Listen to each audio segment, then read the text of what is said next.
నన్ను బలపర్చు క్రీస్తు యందు నేను సమస్తము చేయగలను. దేవుడు మన పక్షమునుండగా మనకి విరోధి ఎవడు?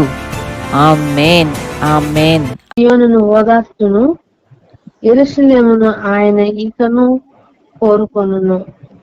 ఆమేన్. చాలక థ్యాంక్ యూ అక్క, థ్యాంక్ యూ. ఇక చూడండి, జకర్యాలో మనకి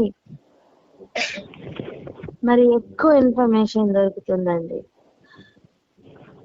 మందిరము కట్టబడడం ప్రారంభించిన తర్వాత ఆ పని ఏదో ఒక రకంగా ఆగిపోవడం మనం చూస్తాం. అలా ఆగిన పనిని మొదలు పెట్టడానికి దేవుడు హగ్గయిని, జకర్యాని లేపుకొని ప్రవక్తల్ని నిలబెట్టి ప్రకటన చేపిస్తున్నారు. అదే మనం చూస్తున్నాం. ఈ మందిరం కట్టబడేటప్పుడు జరుగుతున్న ఒక్కొక్క కార్యము మనకు అర్థమైతే మనం ఆత్మ సంబంధమైన మందిరంగా కట్టబడడానికి మనం ఏ విధంగా వెళ్ళాలి, ఏ విధంగా వెళ్తున్నాం అనే విషయం మనకు అర్థమవుతుందండి. అందుకే డీటెయిల్డ్ గా వెళ్తున్నాం, స్లోగా వెళ్తున్నాం అనుకోవద్దు, డీటెయిల్డ్ గా వెళ్తున్నాం. కొన్నిసార్లు మనం సిమెంట్ తో కానీ కొంచెం పని చేసిన తర్వాత ఆ పని ఆరడం కోసం కొన్ని రోజులు దాన్ని అలా ఉంచి వాటరింగ్ చేస్తూ ఉంటాం. దేని కొరకు?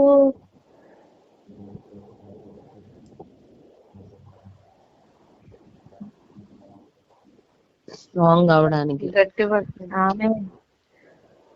ఆమె గట్టి పడడానికి, స్ట్రాంగ్ అవడానికి. అంటే ప్రభు కూడా మీకు గుర్తుందా, లోడ్ వేసినట్టుగానే మనకి ప్రతి దినం ఒక లారీ లోడ్ ఎలా వస్తుందో అలాగనే బిల్డింగ్ మెటీరియల్ అంతా వేస్తున్నారు.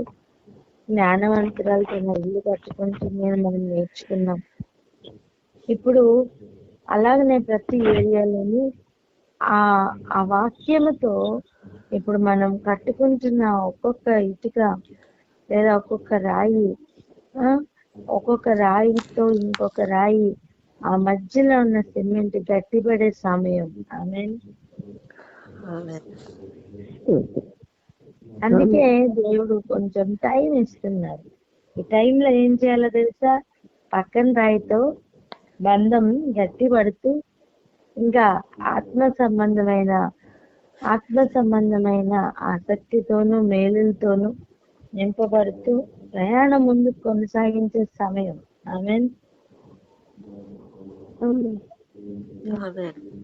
వినిన వాక్యము వినిన వారితో సహవాసం కలిగి ఉండలేదు గనుక ఇశ్రాయేలీయులకి అది నిష్ప్రయోజనమాయను అని చదివాం. మరి మన విషయంలో వినిన వాక్యం ప్రయోజనకరంగా మారాలంటే మరి సహవాసం కలిగిన వారితో కొన్ని దినాల ప్రయాణం కావాలి కదా. చెప్పండి గట్టిగా, ప్రయాణం కావాలి కదా అని. ప్రయాణం కావాలి కదా. అప్పుడు ఏం జరుగుతుంది? ఈ గోడ గట్టి పడుతుంది. చెప్పండి. అప్పుడు గోడ గట్టిపడుతుంది. గోడ చక్కగా తయారై కట్టబడుతున్నప్పుడు ఆయనే తన గుడారం కప్పును. ఆమేన్.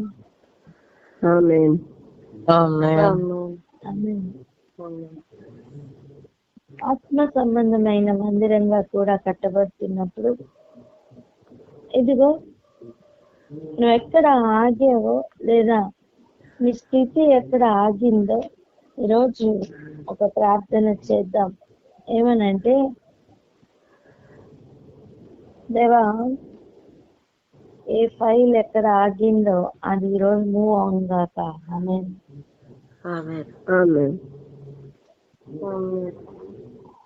ఇలాగే చెప్పండి. ఏ ఫైల్ ఎక్కడ ఆగిందో అది మూవ్ అవును కాక.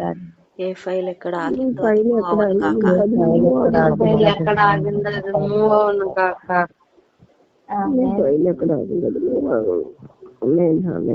అందరు క్లెయిమ్ చేసుకుందాం ఆ విషయాన్ని.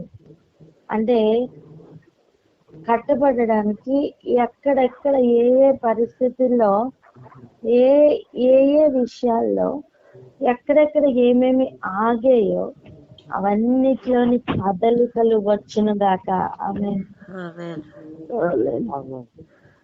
దేవుడు చెప్పిన మాటే నేను మరొకసారి కంపింప చేయబోతున్నానని చెప్పి నేను మరొకసారి కంపింప చేస్తున్నాను అని చెప్పారు.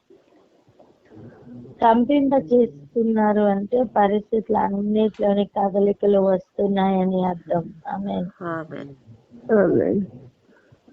ఆత్మ నేత్రములతోనే చూచుట సాధ్యం, కానీ క్రియారూపకంగా వచ్చినప్పుడు మనం దానిని నమ్ముతామండి. ఆయన ప్రవక్తలని ఆయన నిలబెట్టుకొని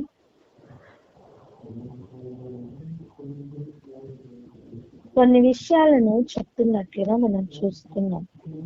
ఇప్పుడు ఒక మాట చూడండి, హగ్గయి 2వ అధ్యాయం 10వ వచనం ఒకసారి చూడండి. హగ్గయి గ్రంథం 2వ అధ్యాయము 10వ వచనం. మరియు దర్యావేషు ఏలుబడి యందు 2వ సంవత్సరము 9వ నెల 24వ దినమున యెహోవా వాక్కు ప్రవక్త హగ్గయికి ప్రత్యక్షమై సెలవిచ్చినదేమనగా, సైన్యములకు అధిపతి యెహోవా ఇలాగ సెలవిచ్చు. అక్కడ చూడండి 10వ వచనంలో దర్యావేషు ఏలుబడి యందు ఎన్నవ సంవత్సరం ఎన్నవ నెల ఎన్నవ దినం ప్రభు వాక్కు మాట్లాడారు? 2వ సంవత్సరం 9వ నెల 24వ సంవత్సరము 9వ నెల. అయిందా? ఇప్పుడు జకరియా 1:7 చదవండి.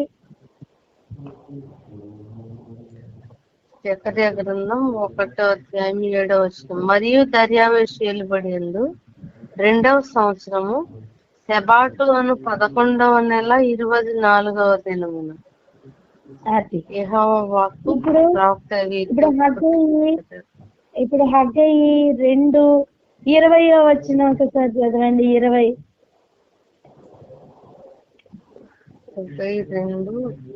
మరియు ఆ నెల 24వ దినమున యెహోవా వాక్కు హగ్గయికి మరలా ప్రత్యక్షమై సెలవిచ్చినదేమనగా. ఆమేన్. చాలు, ఇక్కడ గమనిద్దాం. దర్యావేషు ఏలుబడి చేస్తున్న 2వ సంవత్సరంలో 9వ నెల 24వ దినమున హగ్గయితో దేవుడు మాట్లాడారు. మళ్ళీ అదే నెల 24వ దినమున మాట్లాడిన మాటల్లో మరలా ప్రత్యక్షమై మరలా మాట్లాడుతున్న మాటలు కింద మనం చదువుతున్న మాటలు. అక్కడ హగ్గయితో కొన్ని ముఖ్యమైన విషయాలు చెప్పారు. అవి మనం ఇంకా చదవలా, వాళ్ళ పెట్టాం, హోల్డ్లో పెట్టుకున్నాం. ఇప్పుడు మరలా చూడండి, అదే సంవత్సరం 11వ నెల 24వ దినమున 11వ నెల 24వ దినమున దేవుడు మరలా మాట్లాడుతున్నారు. ఇప్పుడు జకరియా ద్వారా దేవుడు మాట్లాడుతున్నారు. మనం గమనించాల్సిన విషయం ఏంటంటే దేవుడే దర్శిస్తున్నారు.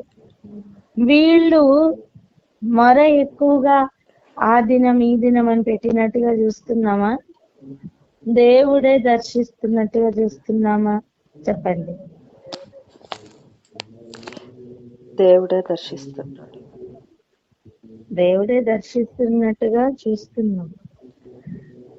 దేవుడు కామ్గా వెళ్ళిపోతున్న మనుషులను కూడా పట్టించుకోకుండా, మందిరపు పనిని పట్టించుకోకుండా వెళ్ళిపోతున్నప్పుడు కూడా దేవుడే కలుగ చేసుకొని నేనే ఇదంతా కలుగ చేస్తున్నాను, మీరు నా తట్టు తిరగండి, అప్పుడు మీరు మరలా అన్నిటినీ పొందుకుంటారు అని చెప్పి దేవుడే మరలా కలుగ చేసుకొని సొల్యూషన్ చూపిస్తున్నట్టుగా మనకు అర్థమవుతుంది.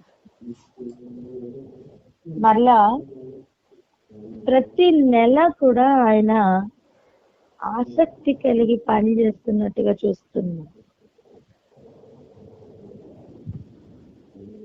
ఎంతమంది రిసీవ్ చేసుకుంటారో నాకు తెలీదు. 4వ నెల, 7వ నెల, 4వ నెల, 5వ నెలలో ప్రారంభించిన విషయాలను దేవుడు 7వ నెల, 10వ నెలలో ముగిస్తారు అని చెప్పారు. ఎంతమంది రిసీవ్ చేసుకున్నాం 7వ నెలలో మాట గుర్తుందా? ఇప్పుడు గమనించండి, 9వ నెలకు 11వ నెలకు సంబంధించిన 9వ నెలకు 11వ నెలకు సంబంధించిన విషయాలు కూడా రిసీవ్ చేసుకుందాం. హల్లెలూయా.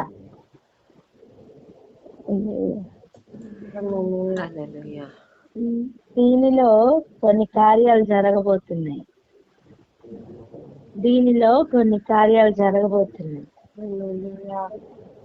9వ నెలలో జరిగిన కార్యం ఏంటో తెలుసా?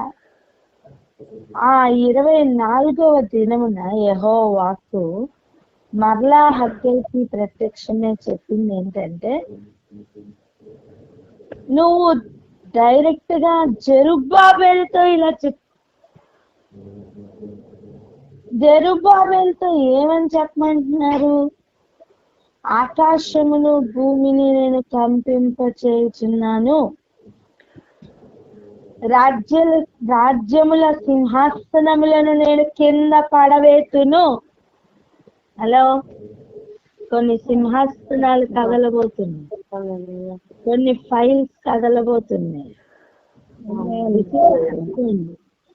కొన్ని ఫైల్స్ కదలబోతున్నాయి, కొన్ని సింహాసనాలు కదలబోతున్నాయి, కొన్ని రాజ్యములు దాని వలన కదలబోతున్నాయి.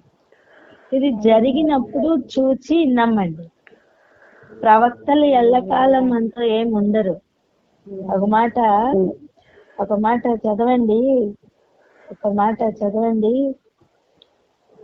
స్తోత్రం. ప్రవక్తలు ఎల్లకాలం బ్రతుకుదురా అన్న మాట చదవండి. 6వ వచనం, జకర్యా 1:5 చదవరా? జకర్యా గ్రంథం 1వ అధ్యాయము 5వ వచనము. ఇదే యెహోవా వాక్కు, మీ పితరులేమైరి ప్రవక్తలు నిత్యము బ్రతుకుదురా? ఆయనను నా సేవకులైన ప్రవక్తలకు నేను సెలవిచ్చిన మాటలను కట్టడలను మీ పితరుల విషయంలో నెరవేరలేదా? నెరవేరగా వారు తిరిగి మన ప్రవర్తనను బట్టి క్రియలను బట్టి యెహోవా మనకు చేయదలిసిన ప్రకారముగా ఆయన అంతయు మనకు చేసి ఉన్నాడని చెప్పుకున్నది.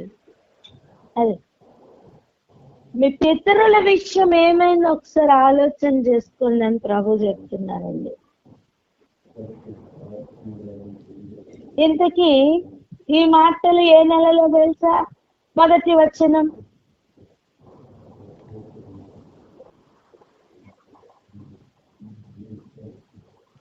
దర్యావేషు ఏలుబడి 2వ సంవత్సరం 8వ నెలలో.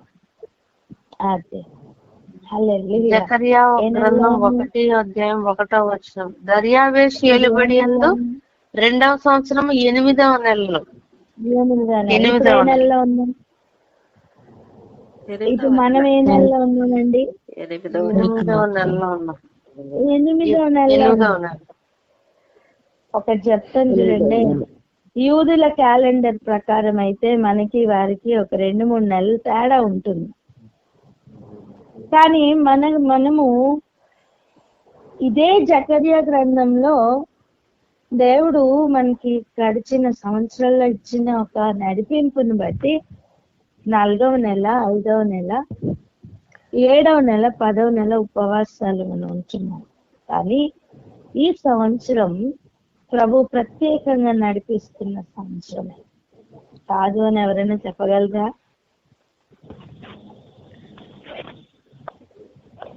గడిచిన సంవత్సరాల నుంచి ఉన్నవారు చెప్పండి. కాదు అని ఎవరైనా చెప్పగలరా? చెప్పలేదు. కాదు. మనకి ఇప్పుడు ప్రభు చెప్పినవన్నీ కూడా యాజ్ ఇట్ ఈజ్ జరుగుతున్న కాలంలోనే ఉన్నాం. ఇదే 8వ నెలలో ప్రభు చెప్తున్న మాట, మీ పితరుల విషయంలో ప్రవక్తలు చెప్పినది ఏమైందో ఒకసారి ఆలోచన చేసుకోండి. అవన్నీ నెరవేరలేదా? ఈరోజు ప్రభు సూటిగా ఇదే 8వ నెలలో అడుగుతున్న విషయం, మన పితరుల విషయంలో, మన కాలంలో ఉన్న మన పితరుల విషయంలో ఉన్న కార్యాలు ప్రవక్తలైన వారు చెప్పినవి జరగలేదా?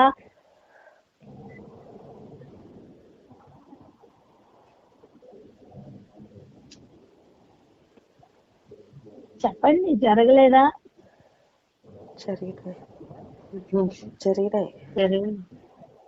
జరిగినాయి. అలాగైతే ఇవి కూడా జరగబోతున్నాయి. హల్లెలూయా.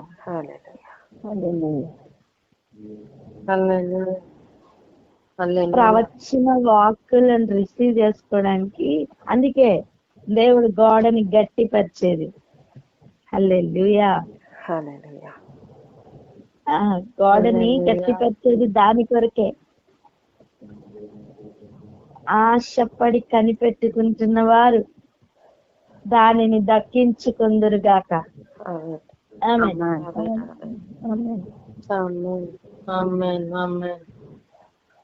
ఎవరు ఆశపడి దానిని దక్కించుకుంటున్నారో ప్రభు ఆత్మకి, వారి ఆత్మకి మాత్రమే తెలుసండి.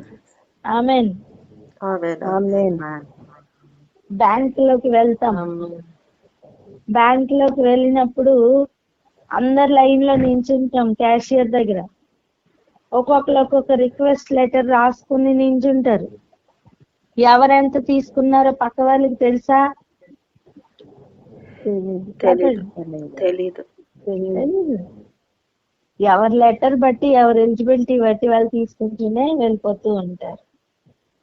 అదే బ్యాంక్, అదే క్యాషియర్, అదే ప్రొసీజర్, కానీ పొందుతున్న దాని విషయంలో తేడా ఉంటుంది. పెద్ద పెద్ద బిజినెస్ మెన్లు మరి ఏ విధంగా తీసుకుంటారో తెలియదు, కానీ బ్యాంకులలో కోట్లల్లో రుణములు తీసుకుంటారు.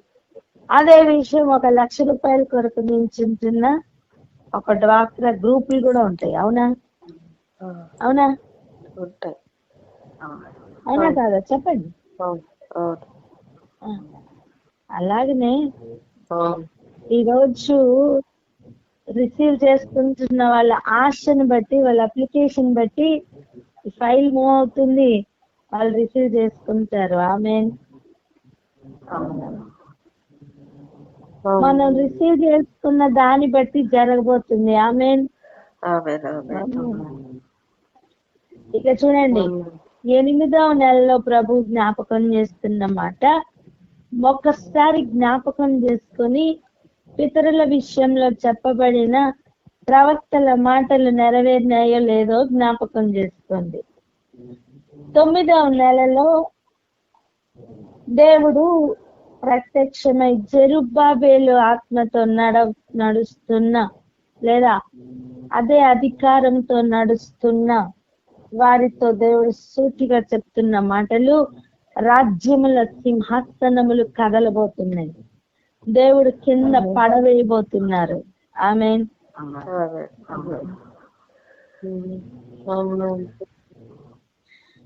ప్రభువే చెప్తున్న మాటలు, అన్య జనుల రాజ్యములకు కలిగిన బలమును నాశనము చేతును.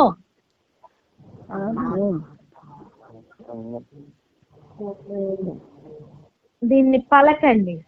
అన్య జనుల రాజ్యములకు కలిగిన బలమును నాశనము చేస్తారు అని. అన్యజనులకు కలిగిన రాజ్యములను నాశనం చేస్తారు. కలుగు చేసిన నాశనం చేస్తారు ప్రభువు. ఇప్పుడు మీరు క్లెయిమ్ చేసుకోండి, మీ చుట్టూ ఉన్న పరిస్థితుల్లో ఎవరెవరు అన్యజనుల, లేదా ఇక్కడ జనులు అంటే కేవలం జనులు మాత్రమే కాదు, ఆ జనులు నడిపించబడుతున్న శక్తులు, రాజ్యములు, సింహాసనములు, అధికారములు అన్నీ వచ్చేస్తాయి. ఎందుకంటే ఈ మాట ఒకసారి చూడండి, హగ్గయిలో మనం ఒక విషయం చదువుకున్నాం. దేవుడు ఇంకొకసారి కంపింపజేస్తానన్నప్పుడు దేని కంపింపజేస్తానన్నారు? 2వ అధ్యాయం 6వ వచనంలో ఆకాశంలో భూమిని. చూడండి. హగ్గయి గ్రంథం 2వ అధ్యాయము 6వ వచనం. మరియు సైన్యములకు అధిపతి యెహోవా సెలవిచ్చినదేమనగా, ఇంకా కొంతకాలము ఇంకొక మారు ఆకాశమును, భూమిని, సముద్రమును, నేలను కంపింపచేస్తును. అది ఆకాశమును కంపింపచేస్తున్నప్పుడు ఆకాశంలో శక్తులు కదులుతాయి. ఆమేన్. భూమిని కంపింపజేస్తున్నప్పుడు భూమి మీద సింహాసనముల అధికారములు కదులుతాయి. ఆమేన్. సముద్రమును కంపింప చేస్తున్నప్పుడు అక్కడ నుండి పని చేస్తున్న ప్రతి సింహాసనం అధికారం కదిలి వస్తుంది. ఆమేన్. నేలను కంపింప చేస్తున్నప్పుడు ఎన్నో కార్యములు జరుగుతాయి. అప్పుడు ఏం జరుగుతాయి అనే విషయం ప్రభు ఇక్కడ చెప్తున్నారు. కంపింప చేయుచున్నాను అని చెప్తున్నప్పుడు ఏం జరుగుతుందని ప్రభు ఇక్కడ చెప్తున్నారో చూడండి. అన్యజనుల రాజ్యములకు కలిగిన బలమును నాశనము చేతును. ఆ బలము సముద్రం నుండి వచ్చినా అది నాశనం చేయబడబోతుంది. ఆ బలము ఆకాశము నుండి వస్తుందా, అది నాశనము కలుగుతుంది. అన్యజనులకు నిన్ను ఆపడానికి అన్యజనులకు బలము కలిగిన సోర్స్ ఏదైతే ఉందో ఆ సోర్స్ ని దేవుడు కింద పడవేస్తున్నారు. హల్లెలూయా. ఆమేన్. కమ్ ఆన్, రిసీవ్ చేసుకోండి. అర్థమవుతుందా? ఈ భూమి మీద మనం పోరాడుతున్నది శరీరులతో కాదండి. శరీరులతో మనకి ఏ వైరం లేదు. ఒకవేళ ఉందంటే అది వారిని నడిపించుచున్న ఈ అధికారములతో, ఈ సింహాసనములతో. ఇదిగో వారికి కలిగిన బలమును దేవుడు ఏం చేస్తున్నారట? నాశనం కాదు, నాశనం. ఆ మాట పలకండి. నాశనం చేస్తున్నారు. అది దేవుడు నాశనం చేస్తారు. హల్లెలూయా. యుద్ధము యెహోవాది అని చెప్తే అది చిన్న మాట కాదు నానా. నువ్వు యుద్ధం ఎక్కడికి వెళ్ళి చేయలేవో దేవుడు అక్కడికి వెళ్ళి కార్యములు చేస్తున్నారు. హల్లెలూయా. హల్లెలూయా. సో క్లెయిమ్ చేసుకోండి. అయ్యా, అన్య జనులు కాదు, వారికి కలిగిన బలం ఉందే, ఆ బలము ఎక్కడి నుంచి వస్తుందో ఆ సింహాసనములను దేవుడి కింద పడవేసి వీరికి కలిగిన బలమును నాశనం చేస్తానంటున్నారు. అంటే సోర్స్ ని కింద పడేస్తారు, కలిగిన బలమును నాశనం చేస్తారు. 2 అవుట్. చెప్పండి. రెండు అవుట్. హల్లెలూయా, రెండు హల్లెలూయా, హల్లెలూయా. మీకు అర్థమవుతుందా?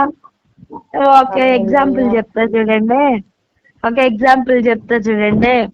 మన ఇంటిలో ఫ్రిడ్జ్ ఉంది కదా, ఫ్రిడ్జ్ ఒక ప్లగ్ ఉంటుంది, దాన్ని ఆపామనుకోండి ఫ్రిడ్జ్ ఏమవుతుంది? ఆగిపోతుంది. అప్పటి వరకు ఉన్న కూలింగ్ ఆగిపోద్ది. ఆగిపోతుంది. అది అలా జరుగుతుంది అన్నమాట.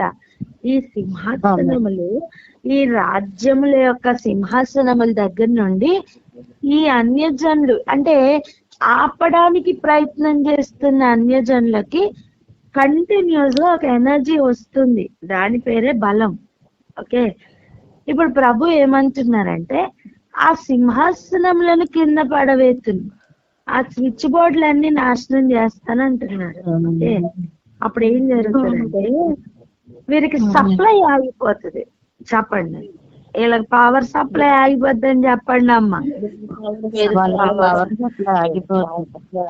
పవర్ సప్లై ఆగిపోద్ది. మీరు ఎవ్రీ ఏరియాలో క్లెయిమ్ చేసుకుంటూ దీన్ని పలకాల. క్లెయిమ్ చేసుకుంటూ పలికిన వారికే ఇది జరుగుతుంది. చెప్పే కదా, బ్యాంక్ లో ఎవరి అప్లికేషన్ తెచ్చుకుంటే వాళ్ళందరికీ సంతకాలు పెడుతున్న రోజు. హల్లెలూయా. అందుకే క్లెయిమ్ చేసుకోండి. ఇదిగో ఆ సప్లై ఆగిపోతుంది, అప్పుడు వీరి యొక్క బలం నాశనం అయిపోతుంది. అప్పుడు మన ఫైల్ ముందుకు కదులుతుంది నాన్న, అప్పుడు మన ఫైల్ కదులుతుంది. ఇంకా ప్రభు చేస్తున్న పని ఏంటో తెలుసా? అక్కడ చూడండి, రథములను వాటిని ఎక్కిన వారిని కింద పడవేతును. రథములు ఎందుకు బయలుదేరుతాయి?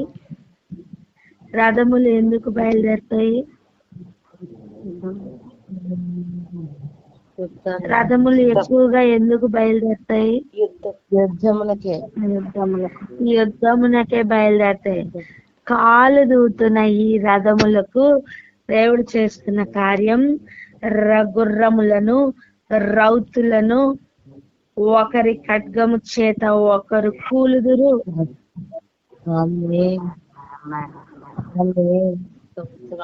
శత్రు క్యాంప్ లో యుద్ధం. చెప్పండి,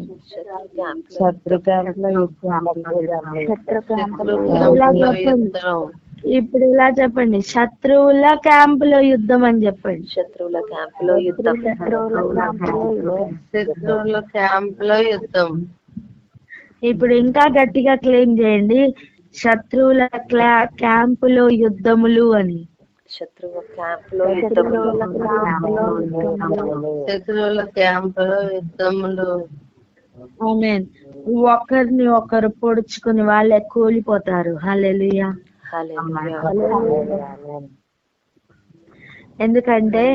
ఎందుకంటే దేవుడు సింహాసనములను దేవుడు కంపింప చేస్తూ సింహాసనములను పడగొడుతున్నారు కిందకి.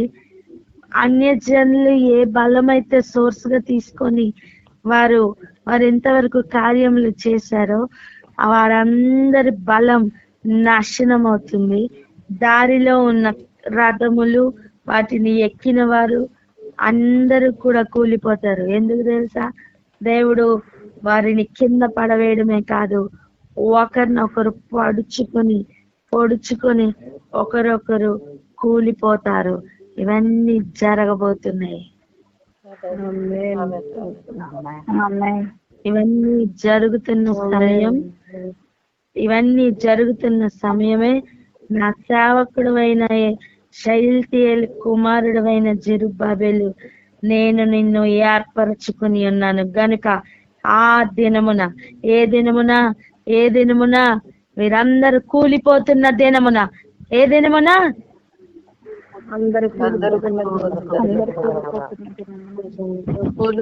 శత్రువులందరూ నాశనం అవుతున్న దినమున నేను నిన్ను తీసుకుని ముద్ర ఉంగరంగా చేతును.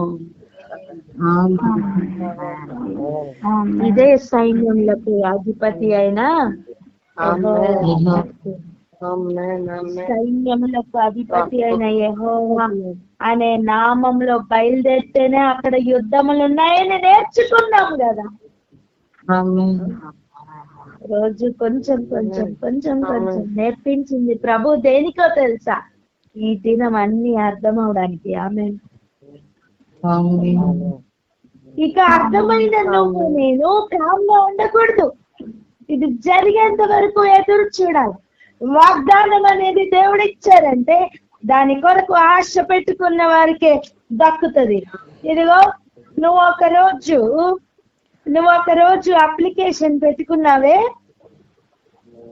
ఆ అప్లికేషన్ నెరవేర్చే సమయం వరకు నిద్ర పడుతుందా? ఆ రుణం పొందుకునేంత వరకు నిద్ర పడుతుందా? లేదా ఆ ఫైల్ మూవ్ అయ్యేంత వరకు, అది ఏదైనా కానీ పితరుల ఆస్తి సంపాదించుకోవడానికి నువ్వు ఒక ఫైల్ మూవ్ చేస్తున్నావు అనుకో, అది దక్కేంత వరకు ఆ పని నిమిత్తం నీకు నిద్ర పడుతుందా? నీ పొలము రాజ్యంలో ఉందనుకో, అది దక్కించుకునేంత వరకు నీకు నిద్ర పడుతుందా? నీ ఇల్లు రాజ్యంలో ఉందనుకో, అది దక్కేంత వరకు నీకు నిద్ర పడుతుందా? అదే విధంగా ఎక్కడెక్కడ ఆగిపోయిన పనులు అన్ని కూడా ఈ 9వ నెలలో కదులుతున్నాయి. కానీ కదలబోతున్నాయి అనే విషయం 8వ నెలలోనే నీకు దేవుడు తెలియచేస్తున్నారు. ఏంటి ఆధారం? పితరులకు ఏమైందో జ్ఞాపకం చేసుకో, అదే నీకు ఆధారం. ఎంతమంది గ్రహిస్తున్నారు?